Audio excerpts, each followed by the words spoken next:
오늘의 영상은 알파플라이 3 리뷰 영상으로 찾아왔습니다. 일단 먼저 말씀드려야 할 부분들은 제가 신발 업계 종사자는 아니기 때문에 너무 전문적인 리뷰는 못 해드릴 것 같고 그런 점은 참고해 주시면 좋을 것 같고요. 한 사람의 유튜버로서, 한 러너로서의 관점으로 본 알파플라이 3 리뷰라는 점을 참고해 주시면 되게 좋을 것 같습니다. 프로토타입이 나왔을 때죠.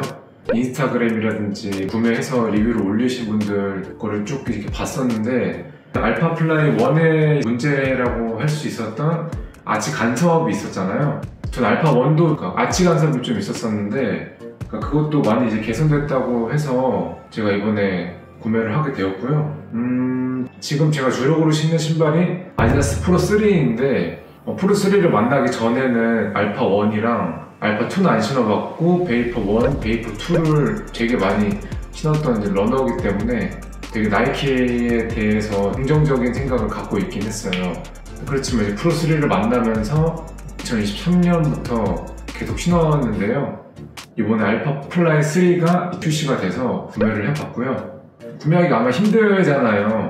그래서 이 구매하는 방법, 꿀팁 같은 경우는 제가 따로 영상을 빼서 만들도록 한번 해보도록 하겠습니다. 저도 이거 거의 한 10초 안에 구매를 했거든요. 그래서 어떻게 하면은 빨리 이제 결제를 할 수 있는지 구매 요령 같은 거를 따로 제가 찍어서 공유를 해드리겠습니다. 하나하나씩 살펴보도록 하겠습니다. 알파플라이라는 시리즈는 18년도 처음에 출범을 해서 2는 2022년에 나왔고요. 3는 2024년 1월 4일 프로토타입이 처음으로 이제 나왔습니다. 플라이 1 시리즈가 나온 지는 지금 6년이 있다고 보시면 될 것 같고요. 플라이 1을 되게 좋아하시는 분들이 많아요. 저도 1을 이제 신었었는데 지금 단종된 지도 꽤 됐는데도 불구하고 대회장에 나가보면 되게 많은 이제 마스터즈 러너분들이 지금 신고 있고 엘리트 분들도 알파플라이 1에 대해서 되게 만족하시는 분들도 많은 것 같더라고요. 그래서 꾸준히 되게 사랑을 많이 받았던 시리즈였습니다.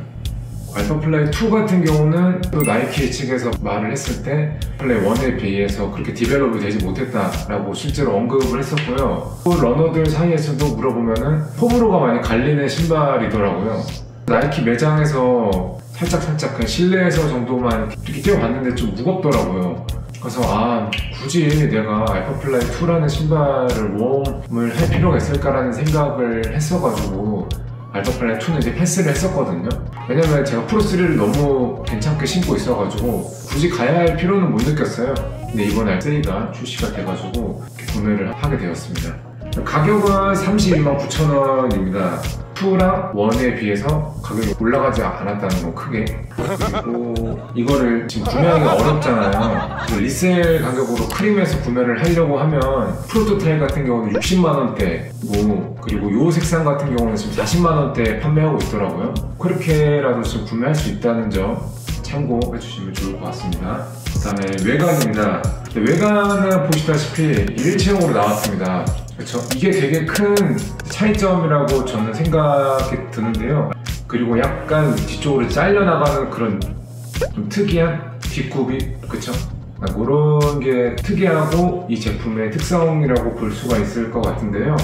알파플라이 1이나 2 때는 이게 전부 다 이제 분리가 돼 있었어요. 근데 저는 그 분리가 돼 있는 느낌이 별로 좋지 못했어요, 솔직히. 2는 안 신어봤지만 어쨌든 잠깐 신어봤을 때도 되게 아치 간섭이 있다고 좀 느껴졌었는데 아치 간섭이 있다는 거는 그만큼 그쪽이 자꾸 쓸리니까 장거리 러닝을 하게 되면 물집이 잡힐 수도 있다는 건데요. 알파플라이 1 때도 저는 물집이 잡힌 경험이 좀 있었습니다. 그 이슈 때문에 솔직히 저는 조금 불편하지만 최고의 신발이라고 생각을 하면서 되게 신었었거든요. 근데 이번에 없어졌다. 그 부분이 큰 차이로 다가왔다 보실 수가 있을 것 같고요. 알파플라이 3는 이 줌엑스 폼이 안쪽으로 내장이 되어 있습니다. 이 리드폼 안에 지금 들어가 있고요. 그래서 일체형으로 되어 있다는 점이 특이한 점이고요. 발바닥도 보시면 이렇게 안쪽으로 되어 있습니다. 그래서 여기 쪽이 원래 분리가 되어 있었는데 분리가 되어 있지 않고 일체형으로 되어 있다는 점, 그 점 참고해 주시면 좋을 것 같습니다.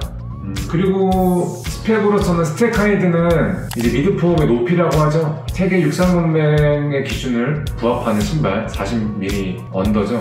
그런 이제 신발이고요. 힐드롭은 8cm입니다. 아디오스 프로 3는 6.5cm인데 참고해 주시면 좋을 것 같습니다. 제가 아디오스 프로랑 계속 비교해가면서 말씀을 드릴 거고 알파 1, 2랑도 계속 비교하면서 말씀을 드릴 거예요. 왜냐면 저는 실제로도 이거를 지금 레이싱용으로 신을지 지금 고민을 하고 있기 때문에 이 신발을 계속 신으면서 좋다고 하면은 이제 신발을 메인 슈즈를 요걸로 이제 바꿀 거라서 관전 포인트라고 보시면 되겠습니다.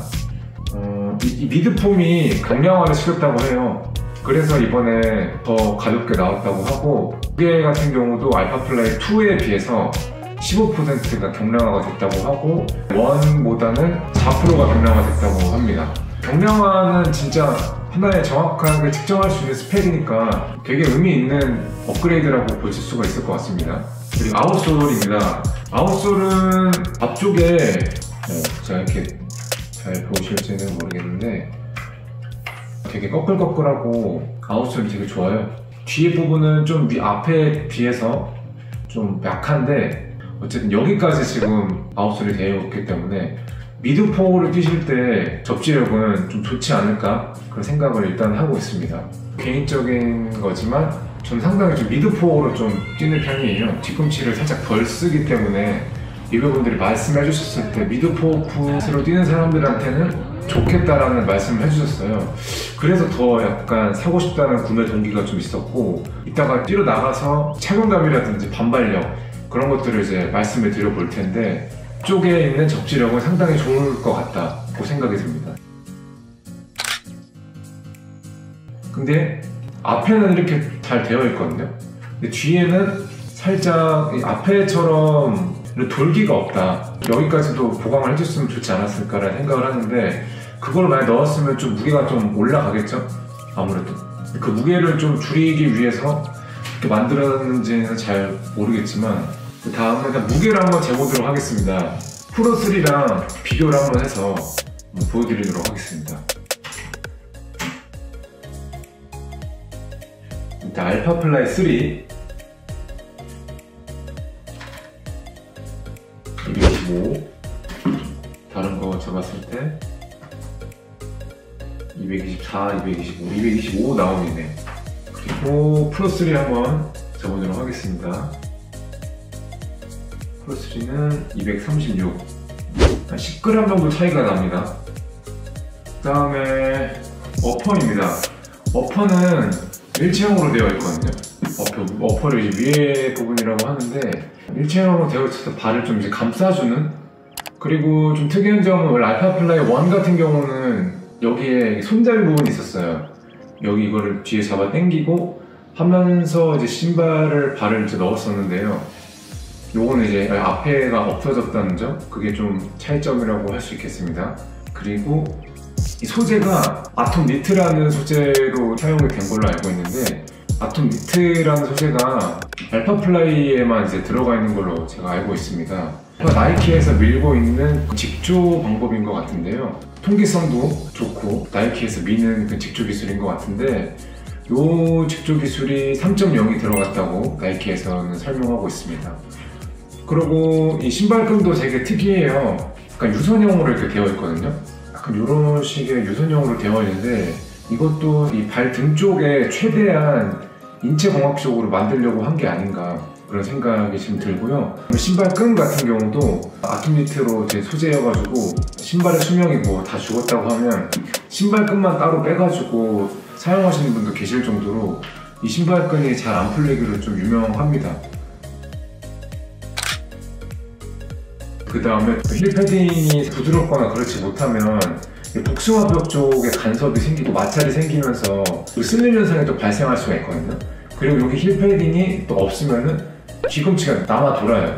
그러면서 신발이 벗겨지는 느낌이 든다고 하죠. 힐슬립이 발생할 수 있는데 잘 되어 있다고 보시면 되고 되게 만지면 힐 패딩 쪽이 부드러워요. 보시면 부드러워서 신어봐야 알겠지만 사실 저는 프로3를 이제 신었을 때 복숭아뼈 쪽이 조금 쓸림 현상이 좀 있었습니다. 정말 발볼도 넓어서 편하고 저한테 정말 최고의 성능의 신발이긴 한데, 그래서 힐 패딩은 되게 좋게 나와 있다고 보실 수 있겠습니다. 좀 기대가 돼요. 사실 한번 그냥 발만 넣어봤거든요. 실내에서 뛰어봤었는데, 근데 좀 편한 것 같더라고요. 그리고 내구성에는 나이키에서 이제 말을 했을 때는 300에서 400kg 정도로 신게 설계가 됐다고 합니다. 근데 이렇게 좋은 신발이나 신발을 300에서 400만 신기에는 전 아까워서 그 이상 신을 것 같습니다. 그리고 발볼을 한번 측정을 해볼 텐데요. 발볼이 최대한 몇 cm까지 나오는지 한번 보여드리도록 하겠습니다. 발볼 프로3랑 발볼랑 비교해보도록 하겠습니다. 일단 이렇게 보여드리고, 베이퍼는 프로3랑 비교했을 때 되게 더 좁았거든요. 근데 이렇게 한번 보여줄까요? 복숭아 벽 쪽이 조금 쓸림 현상이 좀 있었습니다. 정말 발볼도 넓어서 편하고 저한테 정말 최고의 성능의 신발이긴 한데, 그룹을 일으켰고요. 그쵸, 비슷하죠? 앞에서 보셨을 때 이렇게 되어 있고, 그래서 직접 이제 신어봐야 알겠지만 발볼도 나이키 치고는 괜찮게 나온 게 아닌가. 아직 안 신어봤습니다. 밖에 나가서 신어보고 이제 말씀을 드려야겠지만 되게 기대가 되고, 저는 이제 정 사이즈로 갔습니다. 사이즈는 보메로랑도 한번 비교를 해보겠습니다. 거의 비슷해요. 이렇게 보여드릴게요. 같은 발이거든요. 이렇게 보여드려야겠구나. 토박스 되게 비슷하고요. 발을 댔을 때 상당히 비슷합니다. 이렇게 되어 있는 점 참고해 주시면 좋을 것 같습니다. 그래서 되게 마음에 들어요. 그래서 보메로만 또 추가적으로 제가 구매를 할 정도로 이번에 플래시 세일 때, 그래가지고 이제 발볼 톱박스도 굉장히 좋게 나와서 저는 이제 정 사이즈로 갔다. 이 점 참고해 주시면 좋을 것 같습니다. 이렇게 해서 일단은 제가 실내에서 간단하게 찾아본 정보들과 구매 욕구가 이제 발생한 부분들 촬영을 통해서 말씀을 드렸고, 이따가 트레일을 나가서 뛰어볼 거예요. 페이스별로 한번 뛰어볼 겁니다. 500 페이스부터 시작해서 3분 30초 페이스까지 페이스별로 그 느낌들을 한번 테스트를 해볼 거고요. 뛰어보고 나서 다시 한번 말씀을 드려보도록 하겠습니다. 착용감이라든지 반발력이라든지 아치 슬림이라든지 한번 나가서 뛰어보도록 하겠습니다. 이거 신고 이따가 한번 뛰어보도록 할게요.